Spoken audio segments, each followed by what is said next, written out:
জুলাইয়ের গণ অভ্যুত্থানে যে বিপ্লবে, যে সংগ্রামে বাংলাদেশের রাজনীতির পরিবর্তন হলো, আর আমরা এই জাতি একটি মানবিক বাংলাদেশ দেখার অপেক্ষায় আছি। এই সংগ্রামে ইসলামী ছাত্র শিবির ছিল দুঃসাহসী, নির্ভীক, বিজয়ী বীর। অনেক আত্মত্যাগ, অনেক শাহাদাত, রক্তের বিনিময়ে আজকে আমরা এখানে এসে পৌঁছেছি।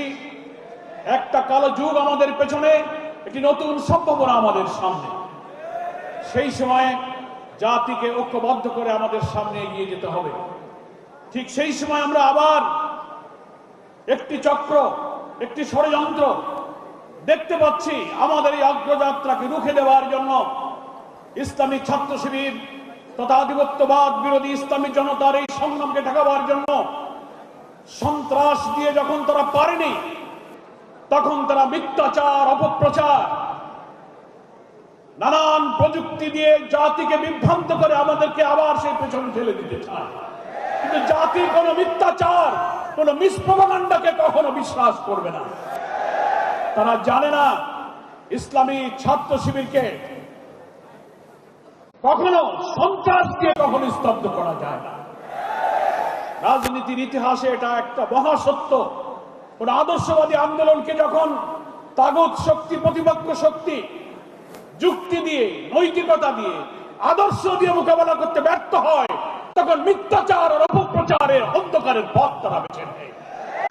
তারা ইসলামী ছাত্র শিবিরকে স্বাধীনতা বিরোধী বলেছে, রক কাটা বলেছে, গুপ্ত বলেছে, কিন্তু প্রমাণ করেছে রাজনৈতিক পরিবর্তনের পর সত্য উদ্ভাসিত হয়েছে।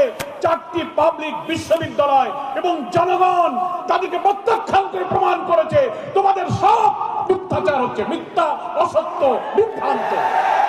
জনগণ তাদের কথায় কখনো বিভ্রান্ত হয়নি। ইনশাআল্লাহ আগামী দিনে নতুন বাংলাদেশ গড়ার জন্য ইসলামী ছাত্র শিবিরের এই অকুতোভয় যাত্রার পেছনে গোটা জাতি তাদেরকে সাহায্য করবে।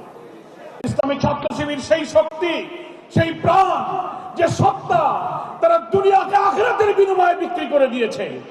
মহান আল্লাহ রাব্বুল আলামিন কোরআনে ওই যে অসাধারণ আবেগময়ী কথা সূরা নেসার 94 নম্বর আয়াতে উল্লেখ করেছেন। শিবির তার উপর দিয়ে জীবন গড়ে। আল্লাহ তাআলা বলছেন, আউযু বিল্লাহি মিনাশ শাইতানির রাজীম, বিসমিল্লাহির রহমানির রহিম, ফালিয়ুকাতিল ফি সাবিলিল্লাহি আল্লাযীনা ইয়াসরুনাল হায়াতাদ দুনিয়া বিল আখিরাহ। তারা ইসলামী আন্দোলনের জন্য, দ্বীনের জন্য জীবনকে বিলিয়ে দিতে পারে যারা দুনিয়াকে আখিরাতের বিনিময়ে বিক্রি করে দিয়েছে। শিবির দুনিয়ার স্বার্থ, বিত্ত, বৈভব, সম্পদ, গাড়ি, বাড়ি, মর্যাদা, সম্মানকে আল্লাহর সন্তুষ্টির জন্য বিক্রি করে দিয়েছে।